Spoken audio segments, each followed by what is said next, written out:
यूं तो जलजले का नाम सुनकर ही इंसान के जिस्म में सनसनी सी दौड़ जाती है, लेकिन हम आपको चंद एहतियाती तदबीर बता रहे हैं जिस पर अमल करके आप जलजला आने की सूरत में खुद को महफूज रखने की कोशिश कर सकते हैं। अगर जलजला आ जाए तो फौरी तौर पर हाथों और पैरों के बल जमीन पर बैठ जाएं और किसी डेस्क या मेज के नीचे पनाह ले लें और झटके रुकने तक वहां से बाहर ना निकलें। अपने सर और गर्दन को तकिए या हाथों से तहफ़्फ़ुज़ फराम करें। अगर आप किसी छत के नीचे हैं तो इस वक्त तक बाहर जाने की कोशिश ना करें जब तक जलजला थम ना जाए। इसके बाद ही बाहर निकलना महफूज होता है। जलजले के दौरान फर्नीचर से दूर रहें ताकि वो लुढ़क कर आप पर गिर न सके। इसी तरह खिड़की के करीब जाने से गुरेज करें क्योंकि जलजले से शीशे टूटने का खतरा होता है जिससे आप जख्मी भी हो सकते हैं। अगर मौका मिले तो फौरी तौर पर घर के गैस कनेक्शन को वॉल्व के जरिए बंद करें। अगर आप किसी अपार्टमेंट बिल्डिंग में रहते हैं तो जलजले के दौरान लिफ्ट का इस्तेमाल कतई ना करें क्योंकि इसका जाम होना खतरा होता है। अगर आप घर से बाहर हैं तो किसी ऐसी जगह रुक जाएं जिसके करीब इमारत, दरख्त और बिजली की तारें ना हों। अगर आप गाड़ी चला रहे हैं तो इसकी रफ्तार कम कर दें और महफूज जगह का रुख करें। अपनी गाड़ी से उस वक्त तक ना निकलें जब तक जलजले के झटके खत्म ना हो जाएं और खास तौर पर पुलों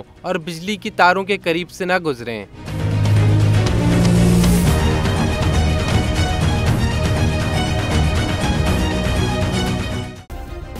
सब्सक्राइब करें और बेल दबाएं ताकि कोई खबर रह न जाए।